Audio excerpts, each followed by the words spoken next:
And so when I say Chinese, I want you to scream out the nation that's associated with this. For example, if I say Chinese, you're going to say what? China. All right, let's say it with authority. When I say Chinese, you say what? China. All right, that's just a test right there. So here we go. Chinese. China. Russian. Russia. Italian. Italy. German. Germany. Swedish. Sweden. Korean. Korea. Egyptian. Egypt. Nigerian. Nigeria. Black. Exactly. Nothing. Tell him, Pastor. Tell him, Pastor. Black, nothing. I hope you were able to successfully identify the issue. The lion won't sleep tonight. 'Cause we woke now, and we woke now. I said the lion won't sleep tonight.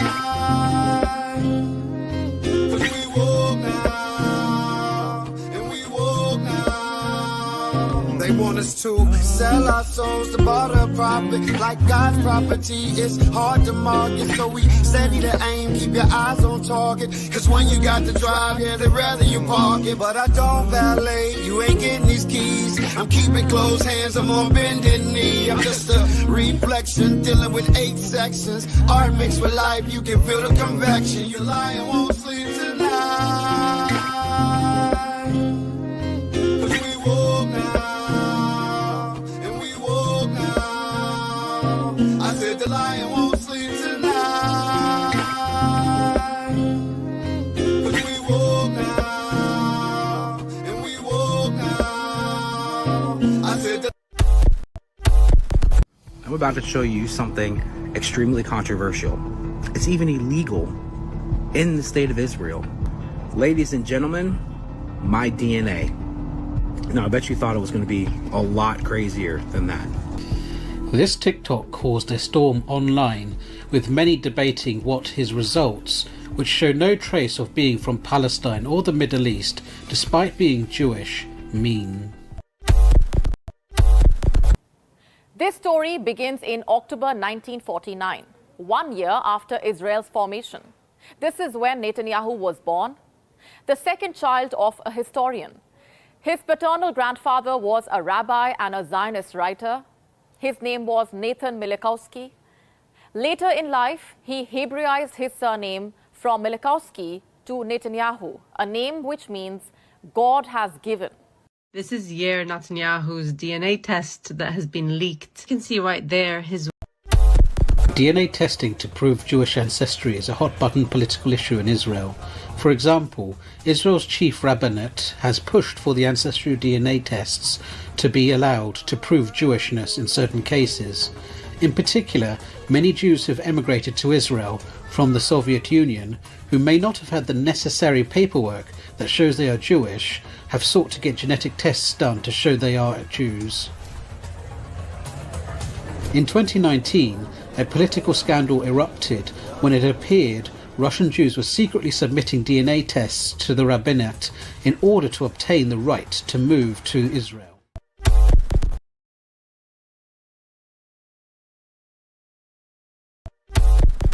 Today, it is prohibited, and you can Google this, to do a DNA test in Israel. Totally forbidden.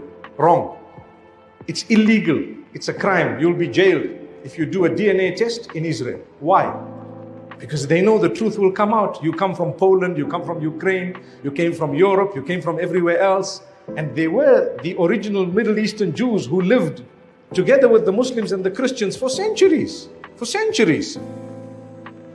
So what happened to a lot of the Jews?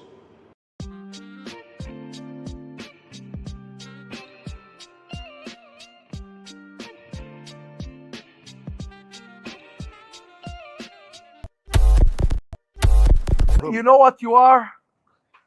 You're an ancient Israelite. Ancient Israelite, that's who we are. That's who we are. So if you give me time, if you give me time, all that he said, no, we don't have so many years. I know. Look at this. This is pages and pages of notes. And I promise we'll give more teaching. But here is my challenge to you. All right. I'm hearing some of your traditions. It's like the days of the Bible. Yes. Do you want to remain ancient Israelites, or you want to be Jews? Do you want to remain? Black people can't be anti-Semitic. We are Jew. You understand what I'm saying? We are Jew. So cool out. Until you do your facts, until you really do the facts with the fake indoctrination that y'all pull into the schools and all that, you know what I'm saying? We're not following y'all rules.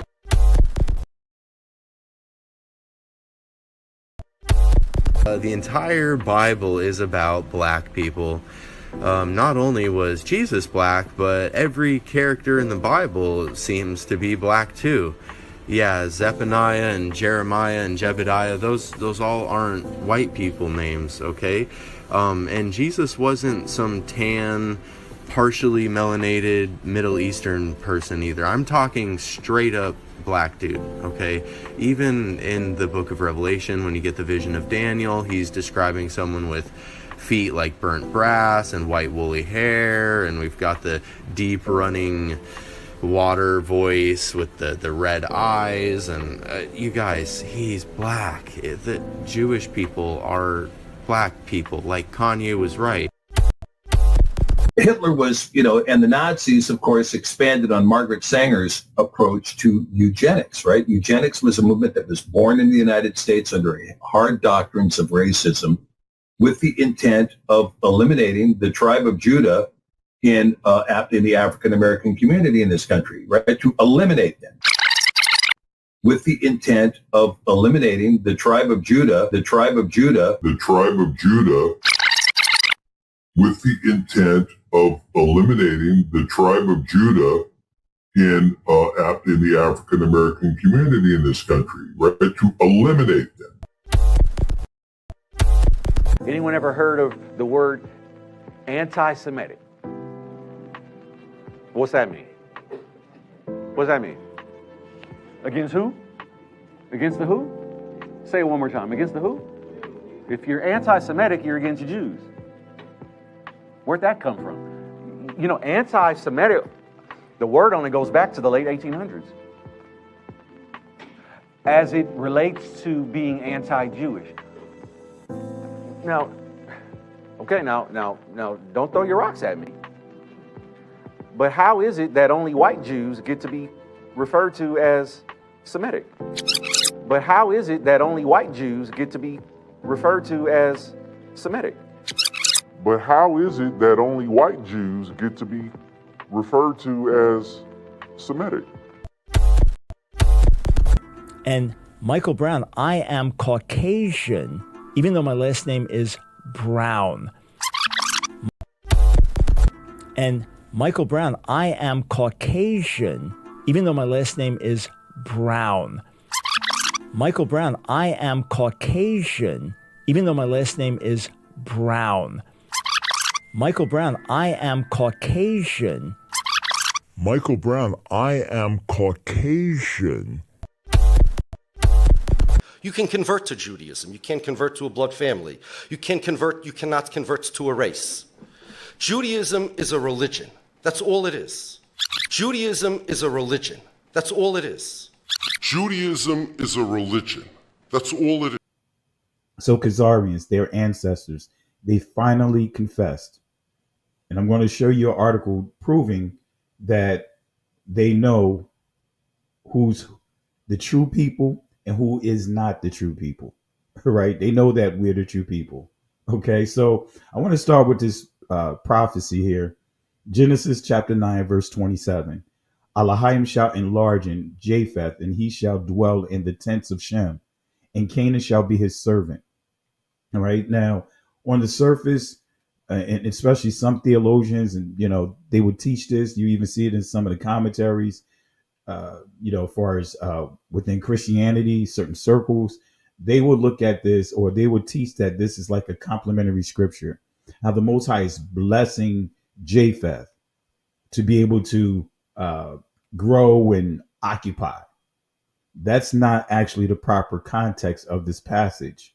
So again, Elohim, I know some of you guys may say Elohim. All right. Elohim is the ancient pronunciation. falls right in alignment with uh, Allah in the Arabic, which comes from the Syriac language, and also Aramaic, Allah, right? The yam at the end is the plural. But anyway, Elohim shall enlarge in Japheth, and he shall dwell in the tents of Shem, and Canaan shall be his servant. So, what is the proper context of this key prophecy? Well, what is the meaning of enlarged? Let's break it down real quick. We see here, patha, it says here to be open. An example, B. But then it goes on, and the key here, it says, in a sinister way. See, in this passage, it's not a complementary passage or prophecy. It's telling you in a sinister way what Japheth and its descendants are going to accomplish. All right. So, in a sinister way, delude, allure, deceive, enlarge, entice, flatter, persuade, right? Silly one. But the key here again, delude, allure, deceive, enlarge, entice. So notice here it says in a sinister way.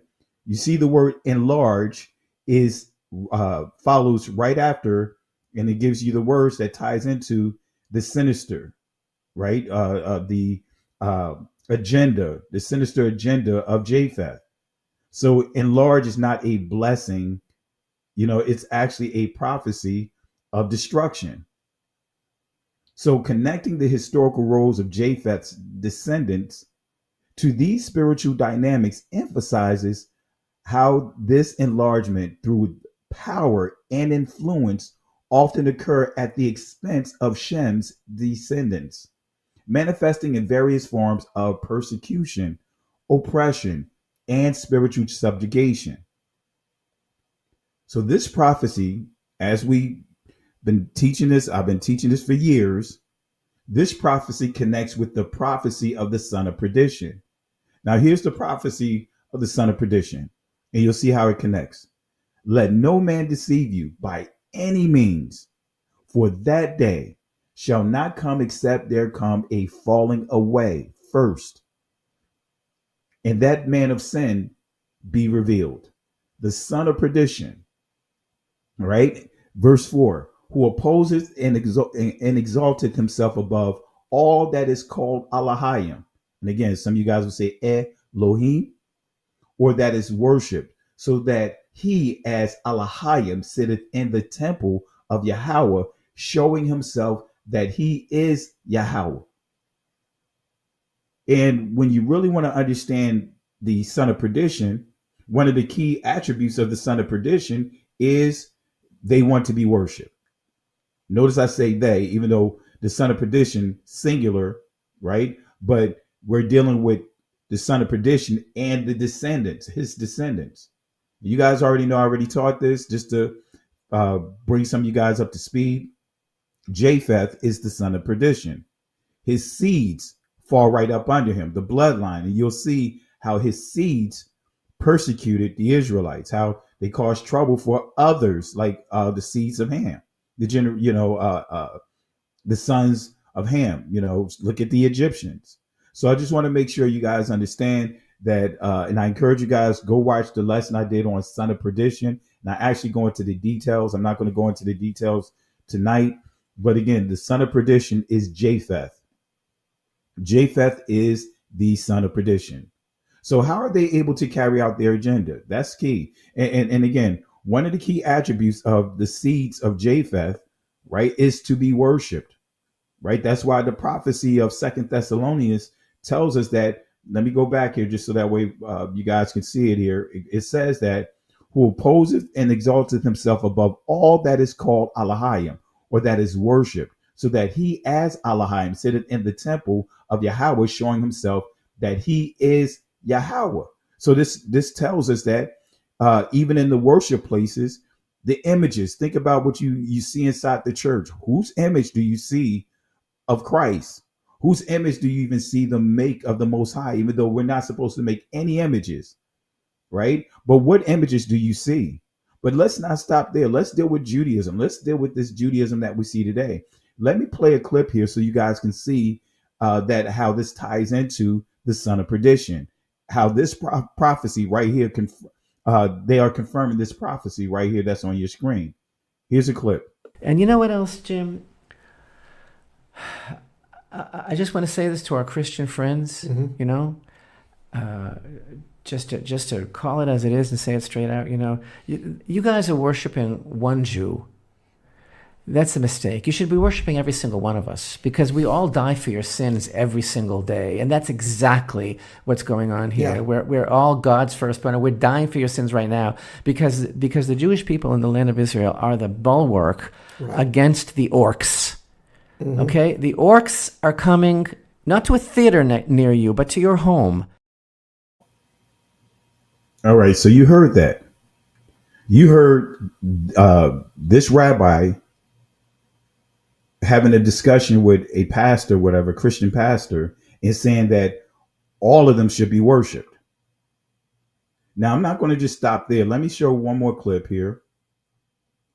And this is going to further prove the point of the descendants of Japheth, right? Occupying and hijacking identities that don't belong to them, right? Now, listen to this right here. Let me play this clip here.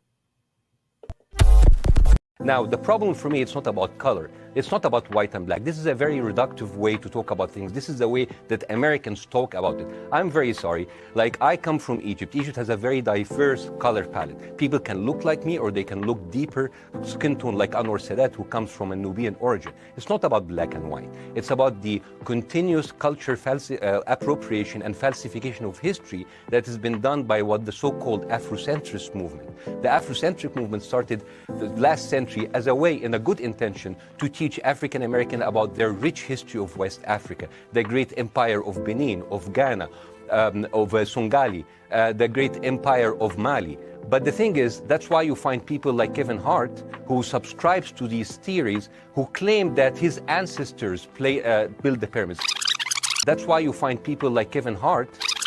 That's why you find people like Kevin Hart, who subscribes to these theories, who claim that his ancestors built the pyramids, who claim that his ancestors built the pyramids, who claim that his ancestors built the pyramids. I'm sorry, your ancestors had their own wonderful civilization in West Africa. They are culture appropriating my culture.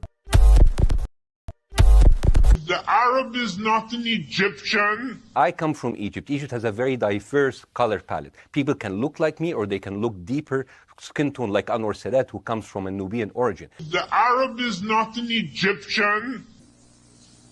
The people who built the pyramids were not Arabs. The people who built the pyramids were not Arabs. The people who built the pyramids were not Arabs. I'm sorry, your ancestors had their own wonderful civilization in West Africa. They are culture appropriating my culture. The people who built the pyramids were not Arabs. I know, man, because I am responsible for returning to the bloody Arabs the splinters of the Sphinx's nose and chin, and the Arabs do not want to remake it because it looks Negro. So that's an example of, you see different groups staking claim on an identity, a heritage that never belonged to them. All right. So when did you ever think that we would get to the day or time that you'll see that from every angle is being hijacked? Now, at one time, even during slavery, during the Hamitic hypothesis, so to speak, I believe that's what they call it, the Hamitic hypothesis, where they were teaching that, or the curse of Ham, teaching that the Negro, you know, we are descendants of Ham by way of a curse. But now, especially when we get over to the 19th, actually the turn of the 20th century, you start hearing a different thing begin to circulate, that the Negro, right? That the Israelites or Abraham and those guys, they were a different type of black. They were Middle Eastern. Middle Eastern, and many don't understand Middle Eastern. That phrase is a 20th century label. That area was not called the Middle East up until 1906, 1903, or whatever. That territory, that area, which is called the Levant, which is Northeast Africa, sits on the same tectonic African plate. It's all African territory. But anyway, these are some of the deceptions, though, that we see that's happening right now. So now, and I've actually had people on certain videos post in the comment section what they are comfortable with saying that the ancient Israelites, they were Middle Eastern, or they were Mediterranean, or that they were olive, anything or anyone but the Negroes. That Israel can look like anyone else, but when you say that they were Negroes, now all of a sudden, that's where you get a lot of the negativity. That's why there's such animosity. That's why you see among the Christian groups, because of, again, this strong delusion right here. So who poses and exalted himself above all that is called Elohim, or that is worship, so that he as Elohim sitteth in the temple of Yahweh, showing himself that he is Yahweh. So again, family, Mediterranean, that's a modern term. Middle Eastern or Middle East, those are modern terms. Olive, all these different terms that you see today, they are modern. And keep in mind, many of these theologians, these archaeologists, these all just going right down the list of them. These people that was doing these findings and all of that, they were racist. So they came up with labels and titles to further remove the original people from that territory and hijack their identity. And all of the so-called Abrahamic faiths participated in this. So let's continue, family. Let's continue.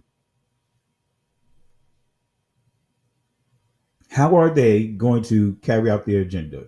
How are they able, rather, to carry out their agenda? Have you guys asked that question? How are they able to just get away with what they're doing?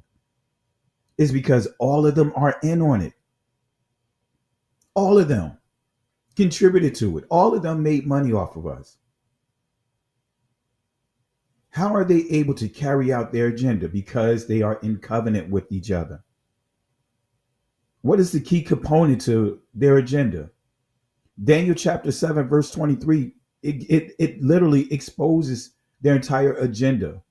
It gives you the playbook, right? And when I say they, right, this passage, even though we tie this into, well, actually, matter of fact, let me not get ahead of myself. Let's go ahead and get into it real quick, and then I'll set it up. I'll give you more clarity on this.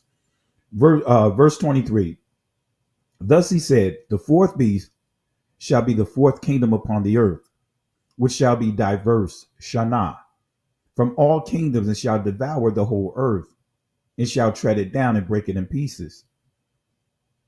Which shall be diverse. That's the key word. Shana or Shana'a. That's the key word. What does this word diverse means?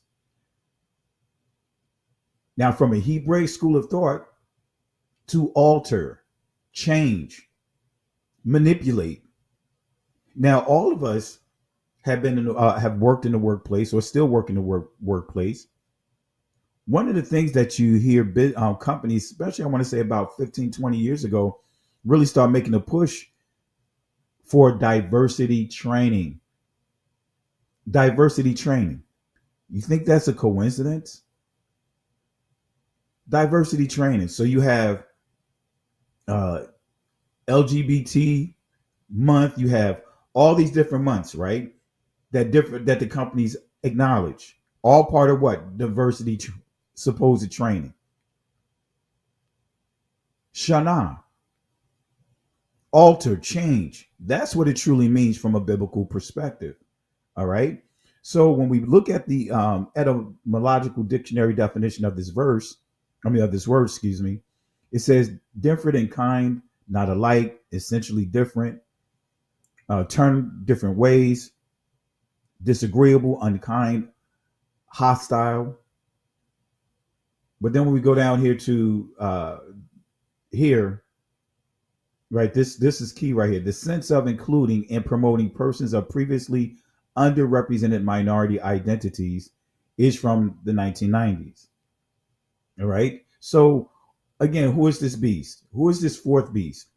And this is what is really key when you start understanding the prophecies, when you start understanding the prophecies of old and how we see it playing out even today. Who is this beast? Excuse me, clear my throat. Who is this beast that will operate under the spirit of altering, changing, and manipulating? Who is this beast that will operate under the spirit of altering, changing, and including and promoting persons of previously underrepresented minority identities? Let's look at verse 24.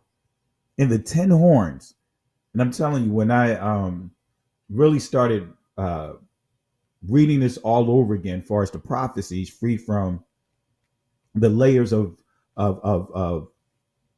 scales that was placed over my eyes by way of religion, this stood out here. When I saw the 10 horns, like, wait a minute, 10 horns. See, in the end time prophecy enthusiasts, when they see 10 horns, they automatically start connecting it to a union, like the European Union.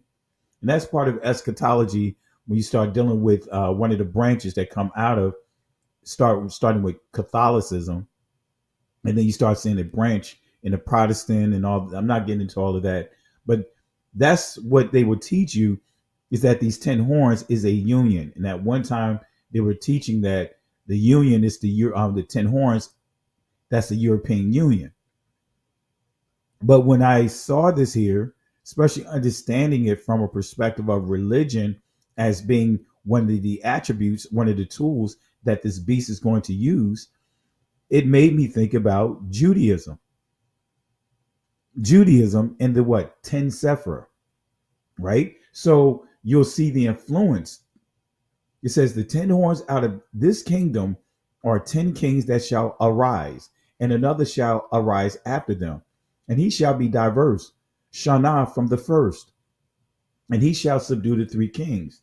Now let me see if I have a video here, and I may upload it just so you guys can see where I'm going at with the 10 Sephirah, because Judaism has an influence right across the board. Look at how it has an influence on the United States and other countries and other territories like Australia, Great Britain. Let me see if I have a video here. Let me see if I may be able to upload it. Let me see if my hard drive. Yeah, my hard drive is connected here. So I'm going to upload it so you guys can see where I'm going at with that. All right, let me see here. Let me upload this video here. All right, let's see here. Oh, that's not where I want. All right. Make sure bear with me 1 second. Let me see if I can set it up here. All right, there we go. Because I want you guys to see this video, and then we get to some key points that I want to make before we wrap up.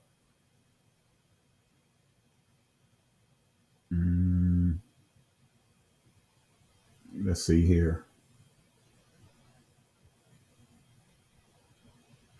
All right.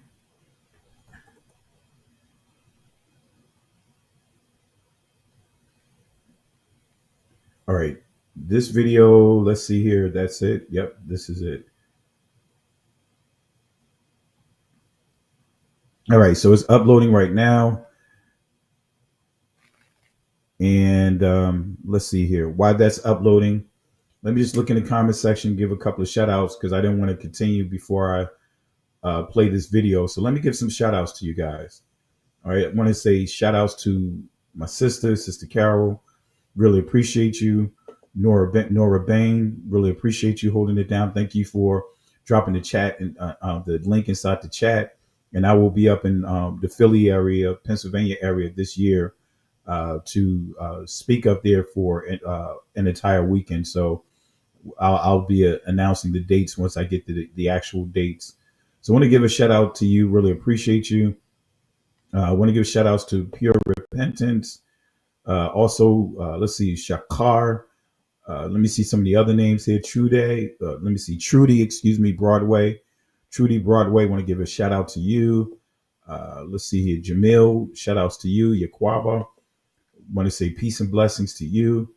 All right, let's see some other ones that I could get real quick. My brother Greg, shout outs to you and your family. Really appreciate you. Let's see here. Tanya Stanley, peace and blessings to you as well. A couple more, then we're going to get into it. Jerry Carroll, shout outs to you. Peace and blessings to you. Really appreciate the love and support. Let's get one more in. All right, let's see here. Standing on Faith. Want to say peace and blessings to you. All right, really appreciate the love and support. Okay, let's go ahead and play this video here. I think it finished. Yes. So I want y'all to listen closely to what when I say 10 Sephra, listen to this clip here, and then that way it'll give you more of an understanding of what it is. And this is Jewish mysticism, and this is dealing with a whole totally different deity that they truly worship, which is called the Ein Sof, which they refer to as the Infinite One. Here we go. The major symbolic code found in the Zohar is the 10 aspects of God's personality, the 10 Sifirot. One popular interpretation shows these characteristics as a map of God's body. Kabbalists believe that if they can understand God's anatomy, they can learn how his powers work. These ancient drawings reveal that God's body is similar to humans. The top symbolizes God's head, which is the source of will, wisdom, and understanding.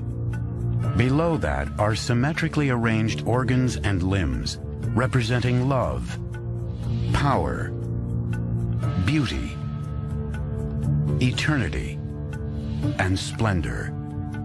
The most unusual part of the diagram contains sensual imagery. The ninth part of God, called the foundation, is the phallus, or procreative life force of the universe. But according to the Sifirot, God also has female components. The final element, often called Shekinah, was depicted as the feminine half of God. All right, so you heard it.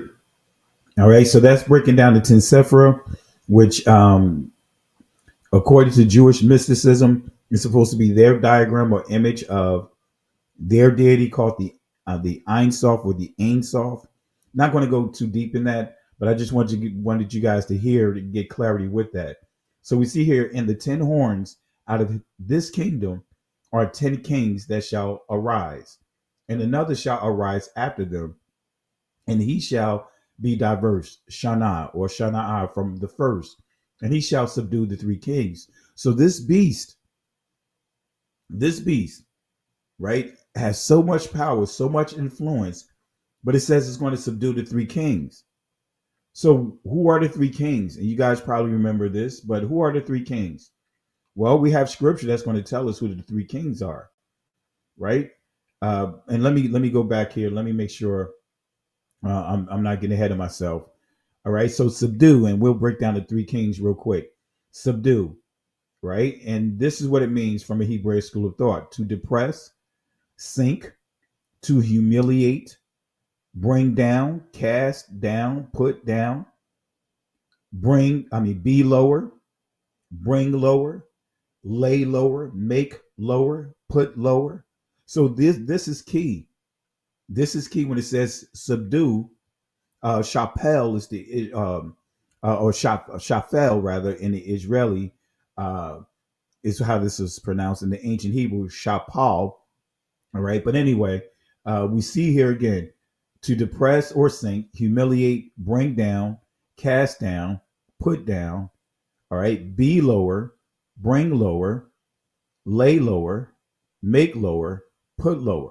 So this is key. So this beast is going to subdue, it's going to cast down, bring down, it's going to sink the three kings. So who is this diverse beast that will subdue the three kings? All right. Who are the three kings? You guys remember this, but I'm just going to go straight to the text. Second Kings chapter 3, verse 7 through 10. And we're going to answer it here. Let's just go right straight to the verse. Let's go straight to verse 9. So the king of Israel went, the king of Judah, and the king of Edom. Those the three kings. And all three of the Abrahamic faiths have hijacked the identities, hijacked the information of all three kings.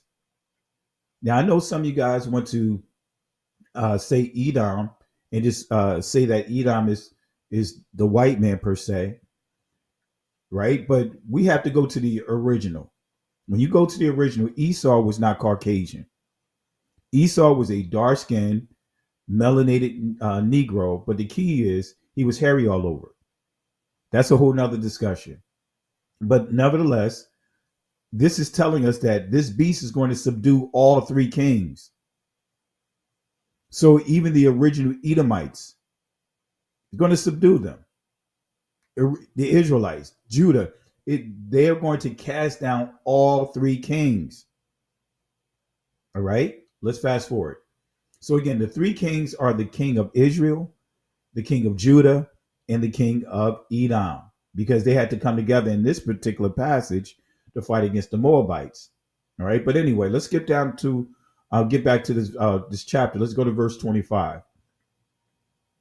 And he shall speak great words. So this beast shall speak great words against the Most High, the Pope, the Christianity, Catholicism, Judaism, Islam. All of them speak great words against the Most High when you really start unpacking the doctrine. When you really start going into the details, you'll see it here. You'll see the fulfillment of this prophecy here. So it says, he shall speak great words against the Most High. All right. What is great words? What's the definition of great words? All right. Malah. All right. In Israeli, Milah, it says here, a word, command, discourse. So it's going to say this beast is going to be good with creating discourse, causing confusion. Right. Now we can say how Christianity is causing confusion. Catholicism is causing confusion because they teach that we're not under the law, that we don't have to honor the law, statutes, and commandments. Are we in agreement with that? Right? The Catholic Christian Church, they teach that we're not under the law. That's confusion, right? Because we see that Christ made it clear that in order to have eternal life, according to Matthew chapter 19, that Christ said, honor the commandments. And he didn't just say love one another and love the Father and love one another. No, he didn't say that. In that passage, he began to what? Quote from the commandments. All right. So that's this beast is going to create so much confusion. So all three so-called Abrahamic religions have caused confusion, discourse, right, against the Most High and his people. All right, keyword discourse. That's the key word to the definition.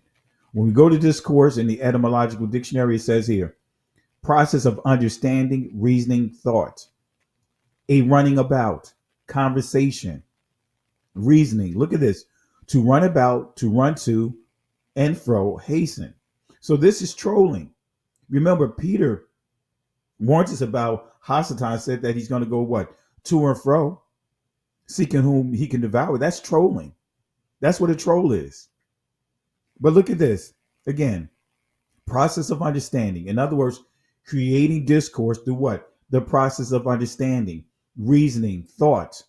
How many of our brothers and sisters are struggling with how we've been taught in Christianity and Catholicism about the Messiah, about who the Israelites are, the true Israelites? Are we not in confusion?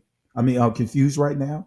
Are we not warped in our process of understanding, reasoning, and thought? We can't even understand the true text of when it says, love our neighbors. We've been hacked to thinking that this means to love our oppressors who's murdering and raping our brothers and sisters. Come on, family. This is trolling right here. Discourse, okay? So wear out. Another key thing that they're going to do is wear the people of Yah out, the true Israelites out. Bala. It means to fail, to wear out, decay, consume, use up completely. In other words, make us good for nothing. And look at right here. It says to harass constantly. Are we not being harassed constantly? Are we not being used completely up? Every aspect of our being has been exploited. If you agree with that, every aspect of our people has been exploited, from the heritage that we were given, land, family, and tongues, to even our physical attributes, from our hair to our skin complexion to our even to our strengths. We've been exploited in every angle of our being. Our talents, from singing, you name it, we've been exploited. That's what rape means, from a perspective of when a nation takes over another nation. They go in and they fully exploit every aspect of that nation. But none had to deal with what we had to deal with and currently dealing with right now as Yah's chosen people.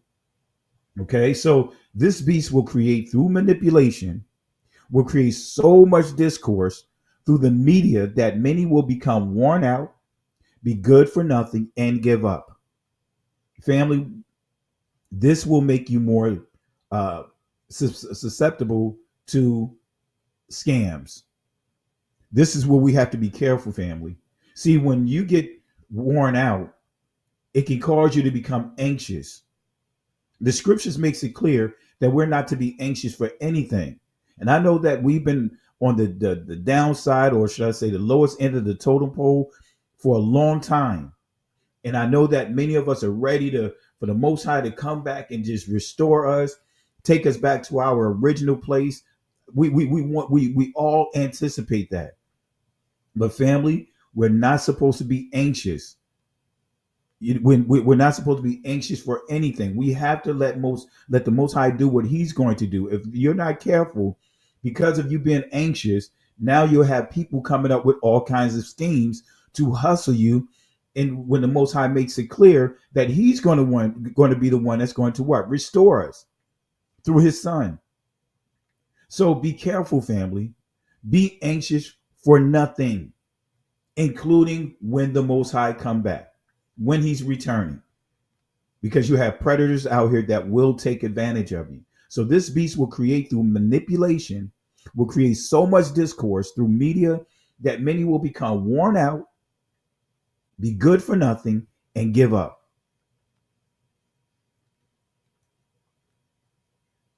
And guess what, family? They know who they are not. Let me get to this key point here, because we dealt with this beast having the gift of manipulation, altering and changing things. I want you to go, and I'm going to drop this article inside the comment section so you guys can follow along, because we're going to kind of go through this article a little bit. And I want to show you the manipulation. I want to show you this beast in all three of the Abrahamic religions, or so-called faiths, are in on this delusion, this deception. So let me go ahead and copy it in real quick. All right, where is it? All right, let me see here. Let me copy it into the chat real quick so you guys can take a look at it. All right. As I go. All right. Where is it? Where's my mouse?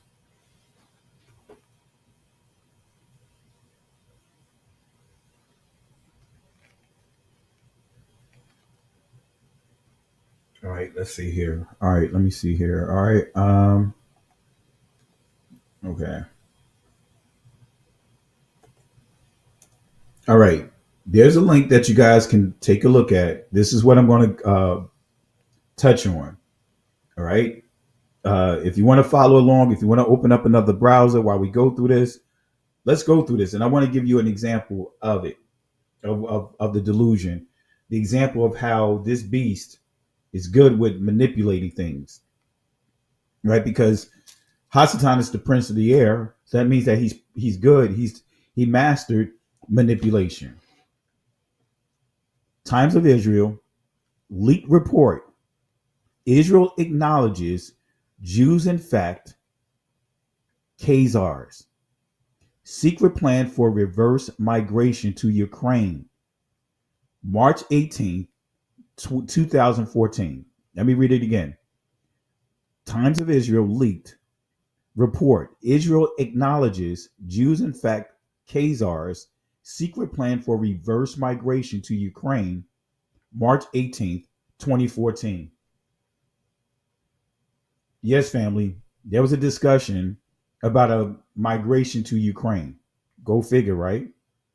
That's a whole nother discussion, that in itself. And I'm going to do a special video on that. I'm going to do a special video upload. All right. So let's go to this article. Let's go to this article. Here's a couple of quotes from this article, and then we'll go. We'll kind of touch on it and kind of point out some things that really stand out about this article. All right. In this article, you'll see it says from this article, it is well known that sometime in the 8th to the 9th centuries, the Khazars, a warlike Turkic people, converted to Judaism and ruled over a vast domain in what became southern Russia and Ukraine. That's in this article. It makes it clear. It is well known that sometime in the 8th century, 8th to the 9th centuries, the Khazars, a warlike Turkic people, converted to Judaism and ruled over a vast domain in what became southern Russia and Ukraine. Another quote from here. What happened to them after the Russians destroyed that empire around the 11th century has been a mystery. Many have speculated that the Khazars became the ancestors of Ashkenazi Jews. So what happened here? Now, this is the article that I posted here inside the comment section. Now, there's something interesting here. Now, I hope you guys grab hold of it. What really stood out to me about this article is this right here. The editor's note. This is unbelievable. The things that would be put out there to cover up. It says here, this blog post is a work of satire. It was published in 2014 on the eve of Purim, a Jewish holiday that is celebrated with wild merrymaking and raucous comedy, with a particular emphasis on poking fun at anti-Semitism and ignorance. So they want you to believe this. They want you to believe that this article is all about poking fun. This is what they want you to believe. Well, family, we can't buy it. Don't you buy this. See, this right here is an example of manipulation. Because in this article, there's a lot of information here. And when you understand when Russia, was undone, and I believe around 1990 is when there was a push for the Jews, per se, from that area to return. A reverse migration. So let's go to the original article. And if you guys not familiar with it, the Wayback Machine is a archive, right? It's a repository of all websites that are out there. You could use that to go to websites that, it takes a snapshot of it. You could go as far back as 15, 20 years. And you can see the original sites from different channels or websites that are up there. So let's go to the Wayback. Let's go to the Wayback Machine. Let's go to what it actually is. Let me clear my throat here. All right, as you can see here, you can see this is the original article. The graphics are different, but what you don't see is that disclaimer. You don't see that disclaimer saying that this is satire. And I believe it was when I went through the way back looking at the dates, that is a recent modification to the original article. All right. You don't see anything here referring to satire. And as you can see here, this is the Wayback Machine. And I went all the way to the original post. That original post, as you see here, coincides with March 16th. So this snapshot was taken on the 22nd, 2014. All right. So I want to make sure I highlight that here. So family, this is showing you and confirming Daniel chapter 7 when we're dealing with the beast.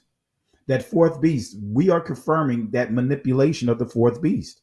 You don't see anything here referring to this as satire. Now look at here. It says here, under the section that says a warlike Turkic people and a mystery, this is actual quotes from this article. It is well known that sometime in the 8th to the 9th centuries, the Khazars, a warlike Turkic people, converted to Judaism and ruled over a vast domain in what became southern Russia and Ukraine. What happened to them after the Russians destroyed that empire? Around the 11th century has been a mystery. Many have speculated that the Khazars became the ancestors of Ashkenazi Jews. Arabs have long cited the Khazar hypothesis, an attempt to deny a Jewish historical claim to the land of Israel. During the UN debate over Palestine, partition, Chaim Weizmann responded sarcastically, right? It is a very strange, all my life, I have been a Jew, felt like a Jew, and now I learned that I am a Khazar. All right. But then it goes on to say, in a more folksy vein, Prime Minister Golda Meir famously said, Khazar Shmazar, there is no Khazar people. I knew no Khazars in Kiev or Milwaukee. Show me these Khazars of who you speak, right? Now, I have other clips, and I think I still have it up, of a famous Jewish person who deal with who's a linguist. I'm not sure if I have it here. Who makes it clear that he's connected to the Khazarians.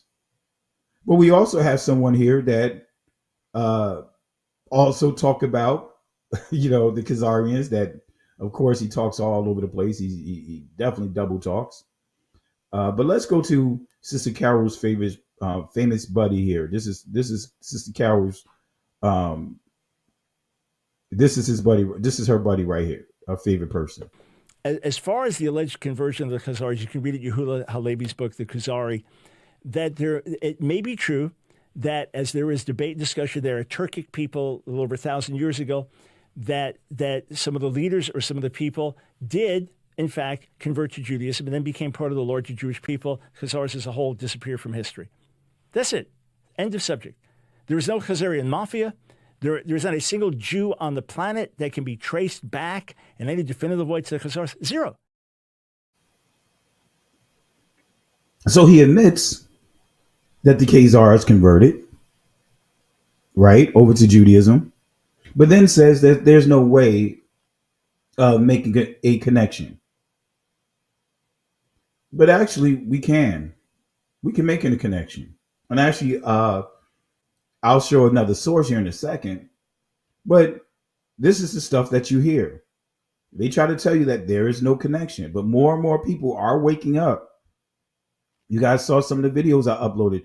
I have a number of videos that I've uploaded that is proving that who's who.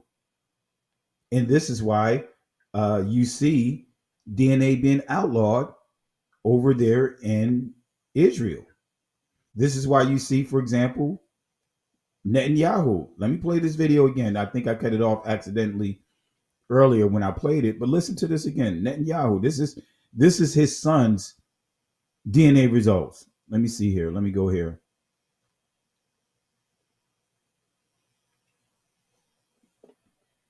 Let me see here. His son had posted it. I got the video here. All right, here we go. This story begins in October 1949, 1 year after Israel's formation. This is when Netanyahu was born, the second child of a historian. His paternal grandfather was a rabbi and a Zionist writer. His name was Nathan Milikowski. Later in life, he Hebraized his surname from Milikowski to Netanyahu, a name which means God has given. This is Yair Netanyahu's DNA test that has been leaked. You can see right there his Y DNA is RM198. Descendants of RM198 come from Poland, Russia, Germany, and other European countries. Does this look Semitic to you? Does this look Middle Eastern? So the facts are out there. The facts are out there. Now I want to make it clear because I know some will try to make the connection, right? When we start looking at the word Jew, right? The word Jew is a word of confusion. The word Jew is a word of confusion. That is not an ancient word. The word Jew is a word of confusion.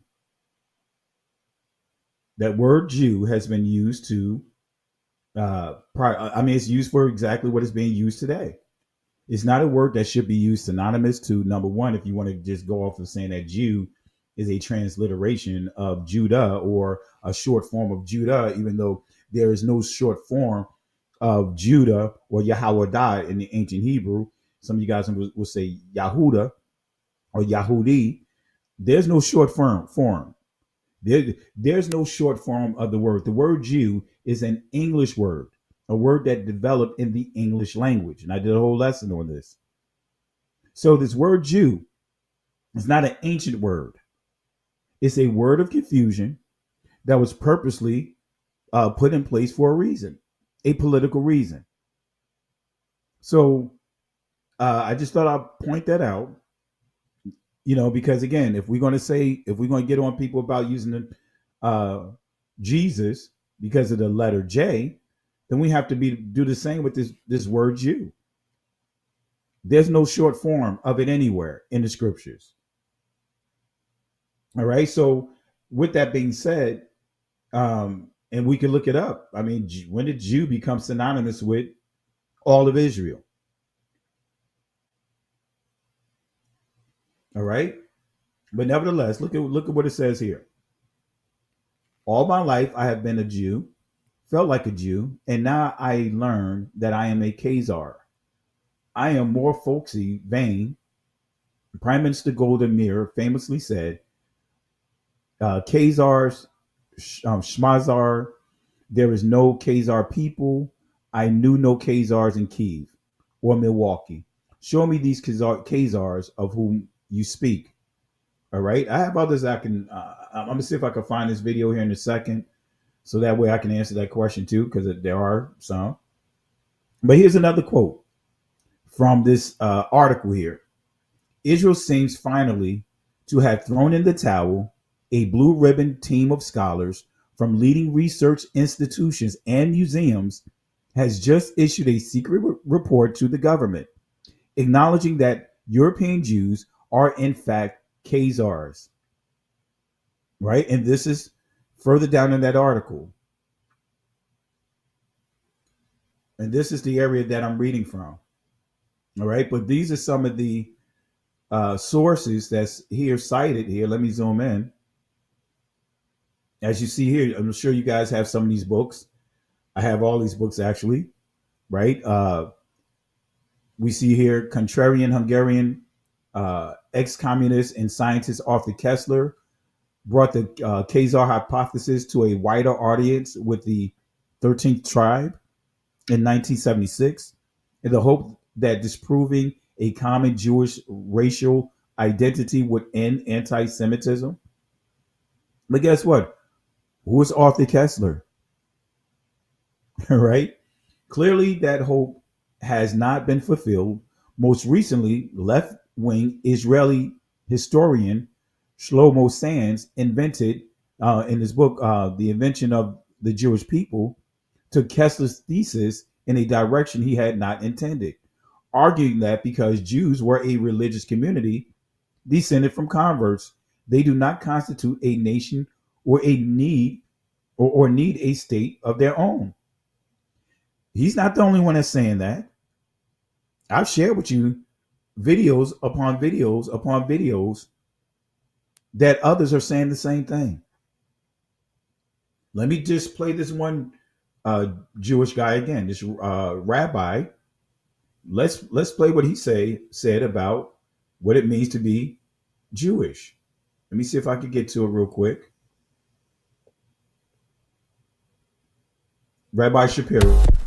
You can convert to Judaism. You can't convert to a blood family. You cannot convert to a race.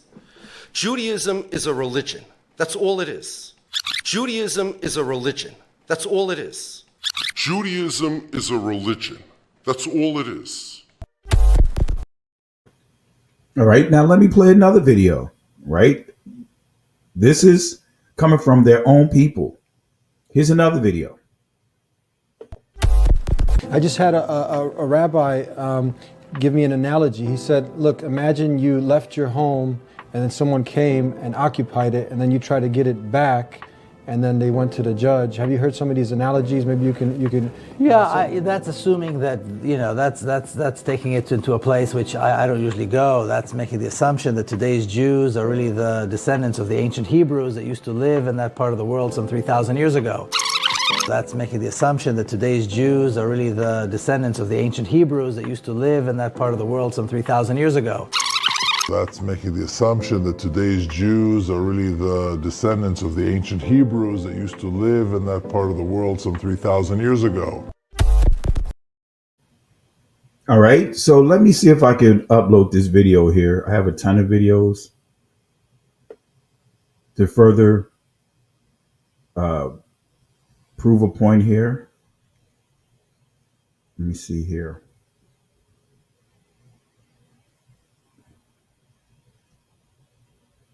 All right, let me go ahead and get this started and we'll continue here with this article here that I'm reading from. All right, let's see here. Bear with me 1 second.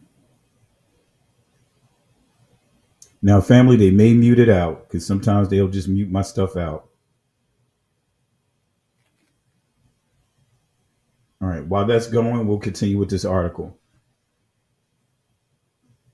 All right, so it says here, the invention of the Jewish people took Kessler's thesis in a direction he had not intended, arguing that because Jews were a religious community, descendants from converts, they do not constitute a nation or need a state of their own. Scientists, however, dismissed the Khazar hypothesis because the genetic evidence did not add up. Go figure. Who is the scientist, right? Until now, in 2012, Israeli researcher Aaron Elhaik published a study claiming to prove that Khazar ancestry is the single largest element in the Ashkenazi gene pool. Sand declared himself vindicated, and progressive organs such as Hertz or not Hertz, Haaretz, I don't say Hertz, all right, Haaretz, right, the land, and the forward trumpeted the results. All right, let me scroll down some.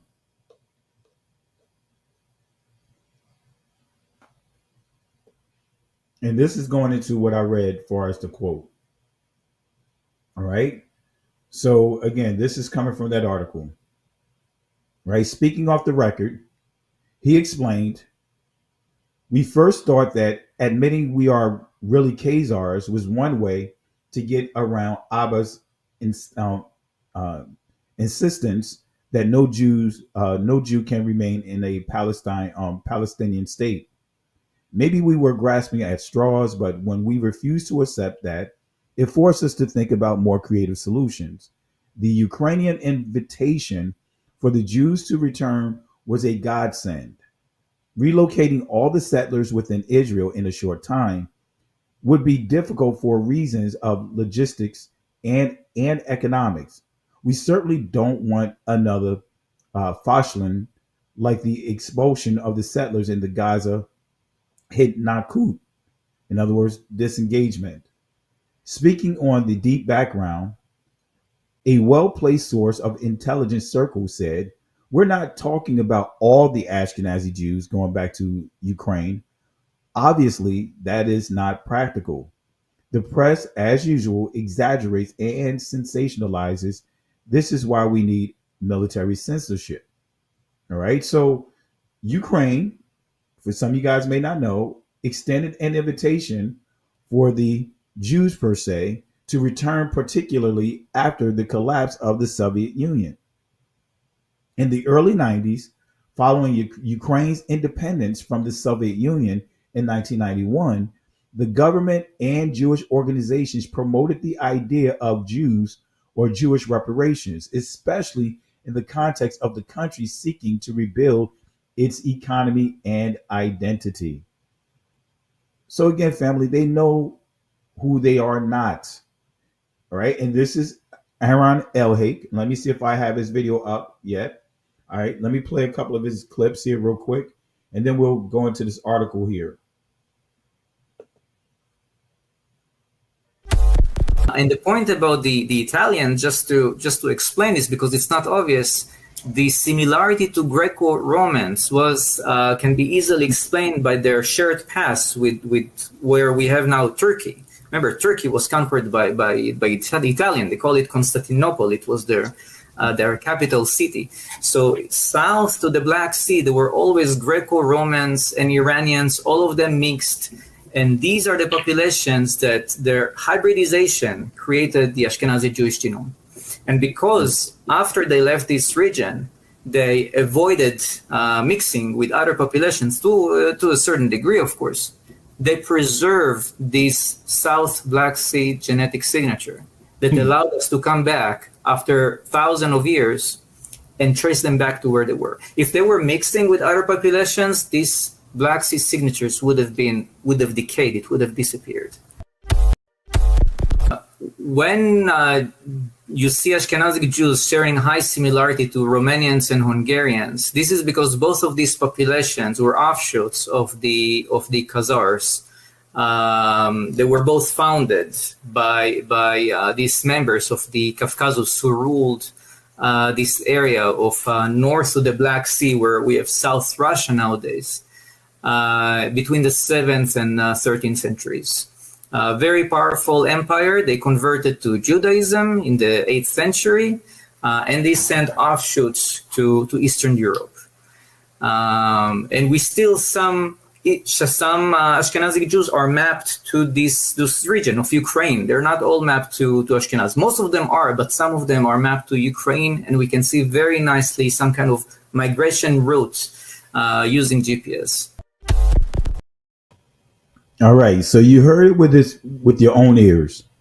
That's an interview that me and my cousin had done with this geneticist. We did this interview almost a year ago. And those are clips from it. You heard with your own words. But this is the article here. This is from John Hopkins, right? But this is the article that really sent shockwaves. Aaron Elhake, a geneticist at Johns Hopkins School of Public Health, thinks so.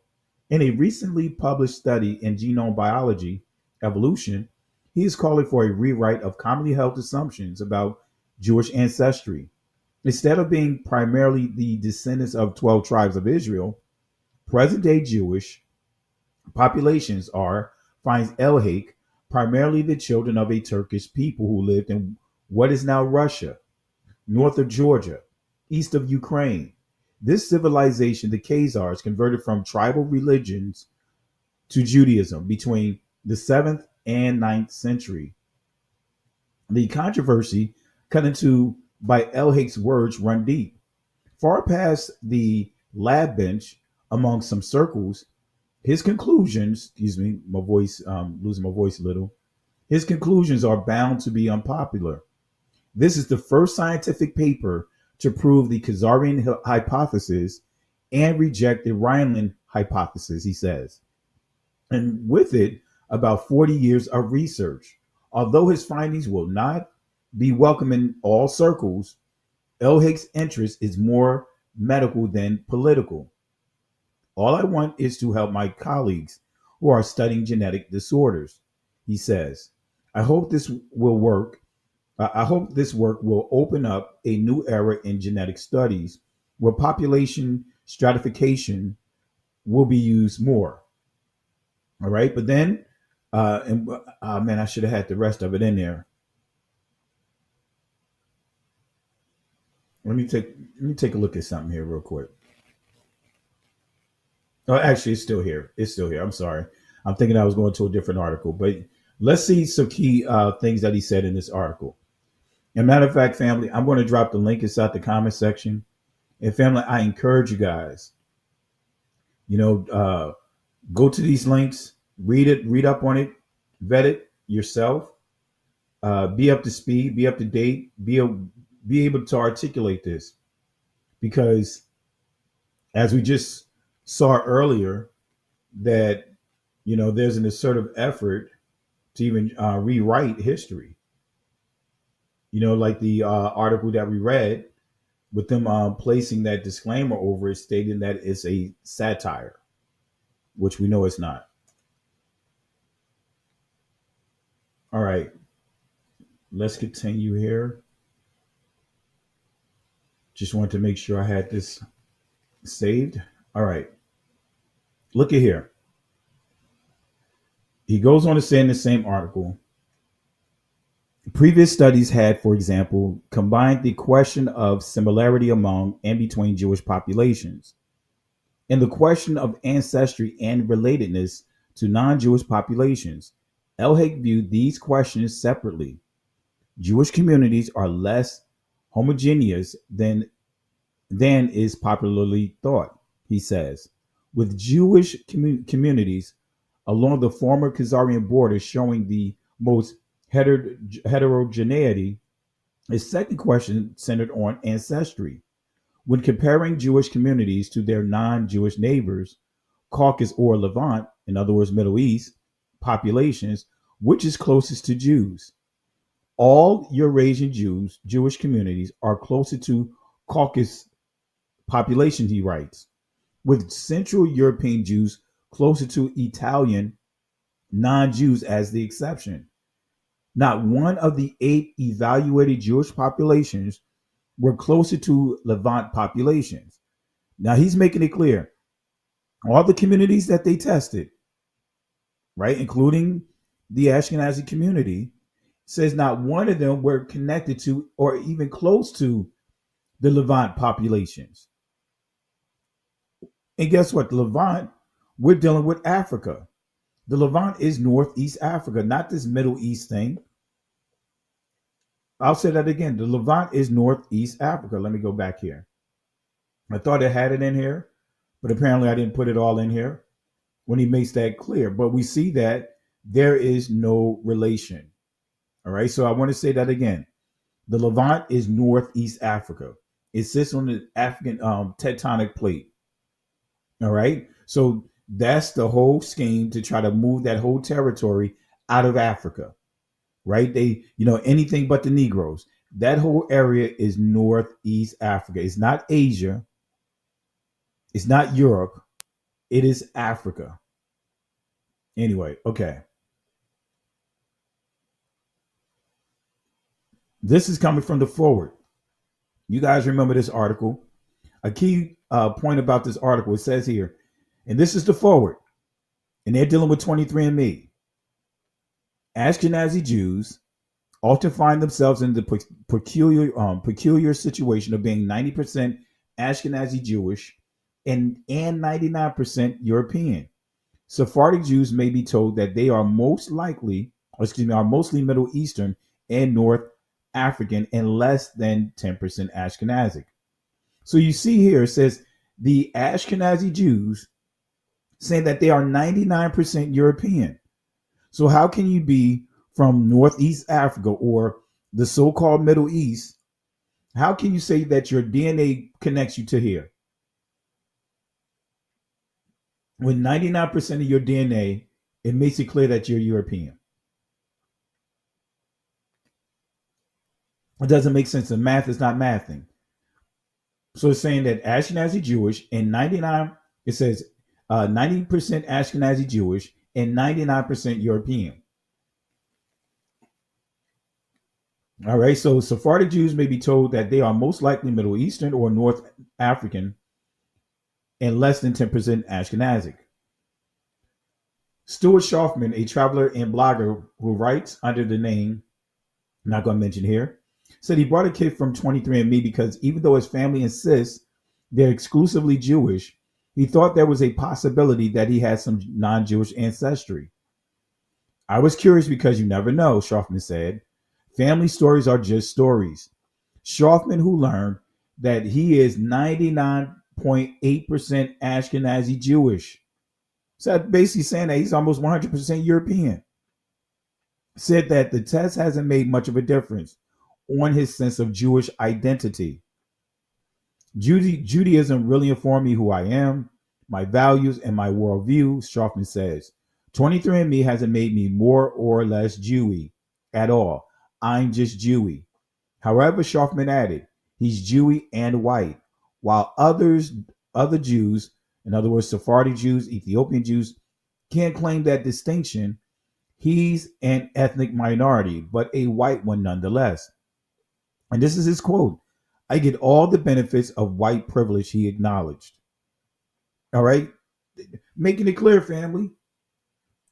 He's saying that Judaism, right? Let's go back here. It says Judaism really informed who I am. So remember, family, what is Judaism? Let's let their own words, let's let them speak for themselves. I don't even want to answer this question. Let's hear it in their own words on what Judaism is. Where is it? All right, here we go. You can convert to Judaism. You can't convert to a blood family. You cannot convert to a race. Judaism is a religion. That's all it is. Judaism is a religion. That's all it is. Judaism is a religion. That's all it is. All right. Makes it clear. Let me see here. Trying to find another video. All right. I think this is the one I was looking for. All right. Let me upload this video too, because I want to make sure we get this one in too, about the linguists dealing with the Khazars, right? Let's get this one up here too. All right. Which one is that? All right.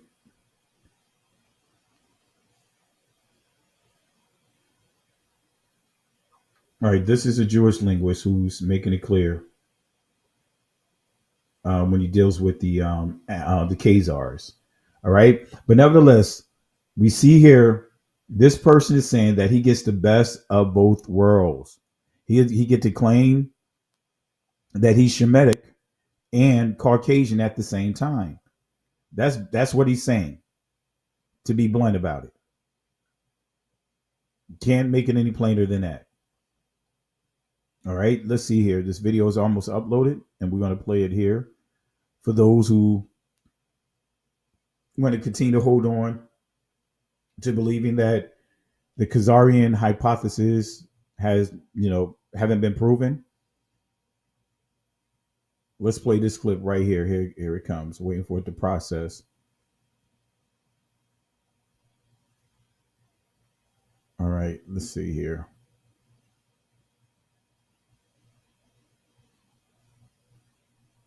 All right, here we go. Are you familiar with the Khazar theory? There's a theory, it's widely accepted as anti-Semitic, that Ashkenazi Jews come from the Khazars and they're not Levantine. But DNA tests. It's not anti-Semitic. It's a question of fact. So Shlomo Sand, for example, has argued that, I think probably exaggerated, but it's simply a question of fact. If my ancestors from the Ukraine have Khazar roots, changes nothing. I'm Jewish. My grandfather was Jewish. My family happens to have a story saying that we're descended from the Baal Shem Tov. Okay, that's part of the culture. Doesn't matter what the DNA shows. It just doesn't matter. It just doesn't matter. It just doesn't matter. It just doesn't matter. It just doesn't matter. It just doesn't matter. It just doesn't matter.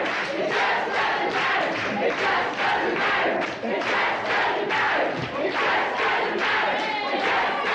It just doesn't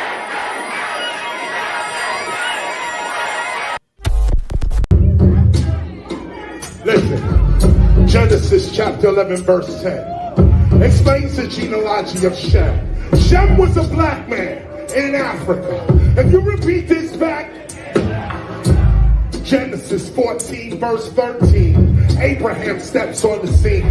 Being a descendant of Shem, which is a fact, means Abraham too was black. Abraham, born in the city of a black man, called Nimrod, grandson of Ham. Ham had 4 sons. One was named Canaan. Here, let me do some explaining. Abraham,